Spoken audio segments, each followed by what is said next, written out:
Hi viewers, இன்னைக்கு நம்ம சூதுகவும் part 2 படத்தோட ரிவ்யூ தான் வந்து பார்க்க போகிறோம். சூதுகவும் பார்ட் 1 பார்த்தீங்கன்னா ஒரு தரமான சினிமா, தரமான படம். நலன் குமாரசாமியோட ரைட்டிங்கில் பார்த்தீங்கன்னா அவ்வளோ அட்டகாசமாக வந்து இருந்துச்சு அந்த படம்.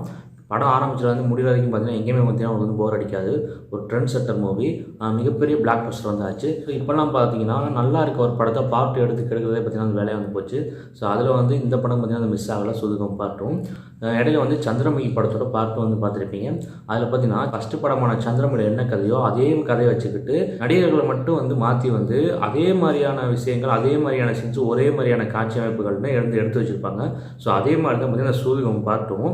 இந்த படத்தோட கதை என்னன்னா, சூதுகவும் பார்த்தீங்கன்னா 2013 காலகட்டத்தில் நடக்கிற கதை. அதுக்கு முன்னாடி பார்த்தீங்கன்னா ஒரு கேங் வந்து இருந்திருக்கு. அந்த கேங்கோட லீடர் தான் பார்த்தீங்கன்னா சிவா. அவர் பார்த்தீங்கன்னா 2008 பார்த்தீங்கன்னா விஜய் சேவி சொன்ன ரூல்ஸ் எல்லாம் அவர் தான் பார்த்தீங்கன்னா வந்து உருவாக்கியிருக்காரு. அவர் தான் வந்து ஃபாலோ பண்ணி கிட்னாப்பிங்ஸ் இந்த மாதிரி விஷயங்கள்லாம் வந்து பண்ணிட்டு வந்துருக்காரு.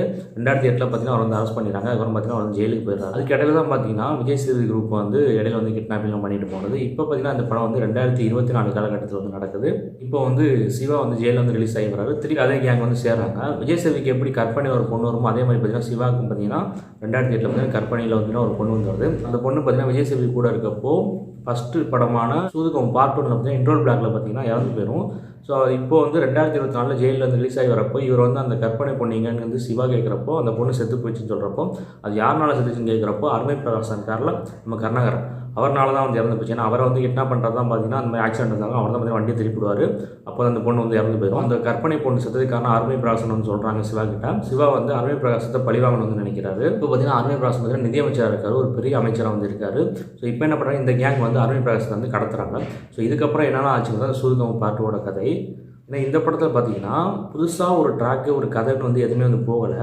சூதுகவுனில் எந்த சீனில் ஹைலைட்டான சீனோ அது எல்லாமே அப்படியே வந்து படத்தை வச்சுருக்காங்க. டைலாக் கொண்டு பார்த்தீங்கன்னா அப்படியே வந்து இருக்குது.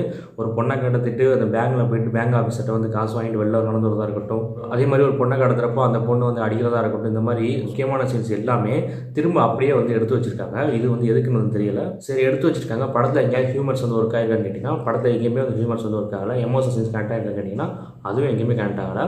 ஏதாச்சும் ஒரு சீனாச்சும் ரசிக்க முடியாது இருந்துச்சான்னு கேட்டிங்கன்னா அதுவும் பார்த்தீங்கன்னா ரசிக்க முடியல. மியூசிக் நல்லா இருந்துச்சான்னு கேட்டிங்கன்னா அதுவும் நல்லா இல்லை. பாடல்கள் நல்லா இருந்துச்சான்னு கேட்டிங்கன்னா அதுவும் நல்லா இல்லை. எதுவுமே நல்லா இல்லாத ஒரு படம் தான் பார்த்தீங்கன்னா சூதுகவும் பார்ட் 2. சூதுகவும் பார்ட் 1 எப்படி படம் ஆரம்பிச்சது முடிகிற வரைக்கும் அவ்வளோ சூப்பராக இருக்குமோ, சாங்ஸ் நல்லாயிருக்கும், பேக்ரவுண்ட் மியூசிக் நல்லாயிருக்கும், படத்தில் நடித்தவங்க எல்லாருமே வந்து நல்லா வந்து நடிச்சிருப்பாங்க. எப்படி ஒரு படம் வந்து எல்லாமே நல்லா இருந்து ஒரு மிகப்பெரிய வெற்றி பெற்றுச்சோ, இந்த படம் வந்து எதுவுமே பார்த்தீங்கன்னா நல்லா இல்லாமல் இது ஒரு ஃப்ளாப் படமாக தான் வந்து ஆயிருக்கு.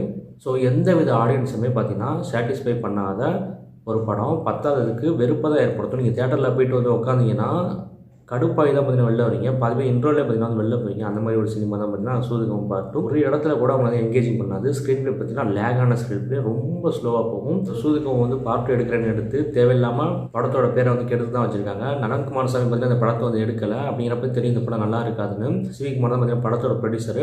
சிவிகுமாருக்கு வந்து தேவையில்லாத வேலை பேசாட்டி விட்டு வந்துருக்கலாம். அந்த படம் வந்து நல்ல படமாக வந்து இருந்திருக்கும். தேவையில்லாமல் பார்ட் 2 எடுக்கிறேன்ட்டு வந்து தேவையில்லாமல் எடுத்து வந்து கெடுத்து வந்து வச்சுருக்காங்க. மேக்கிங்கே பார்த்தீங்கன்னா ரொம்ப பூராக வந்திருக்கு. பட்ஜெட்டும் பார்த்தீங்கன்னா படத்துக்கு அதிகமாக செலவு பண்ண போல மேக்கிங் பார்த்தீங்கன்னா ரொம்பவே வந்து பூராக வந்திருக்கு. படத்தில் சிஜி ஒர்க்கு பார்த்தீங்கன்னா படுக்கையானமாக வந்திருக்கு. ரொம்ப மோசமான சிஜி ஒர்க் வந்து பண்ணியிருக்காங்க. எந்த ஒரு டெக்னிக்கல் டீமுமே வந்து படத்தில் சரியான ஒர்க் வந்து பண்ணலை. அது ஆர்ட் ஒர்க்காக இருக்கட்டும், சினிமாட்டோகிராஃபியாக இருக்கட்டும், மியூசிக்காக இருக்கட்டும், சிஜியாக இருக்கட்டும், எதுவுமே பார்த்தீங்கன்னா படத்தை வந்து ஒழுங்காக பண்ணலை. ஸோ ஒரு படத்தில் வந்து எதுவுமே ஒரு நல்லா இல்லாத ஒரு படம்னா பார்த்தீங்கன்னா சூதுகவும் பார்ட் 2. ஸோ சூதுகவும் பார்ட் 2 வந்து வேஸ்ட் ஆஃப் டைம் தான். இந்த படத்துக்கு நம்மளோட ரேட்டிங் பார்த்தீங்கன்னா 5க்கு 1.5. தொடர்ந்து சினிமா ரிவ்யூஸ் பார்க்குறதுக்கு, சினிமா சம்மந்தமான சுவாரஸ்யமான வீடியோஸ்லாம் வந்து பார்க்குறதுக்கு முதல்ல நம்ம சேனல் வந்து சப்ஸ்கிரைப் பண்ணி வச்சுக்கோங்க.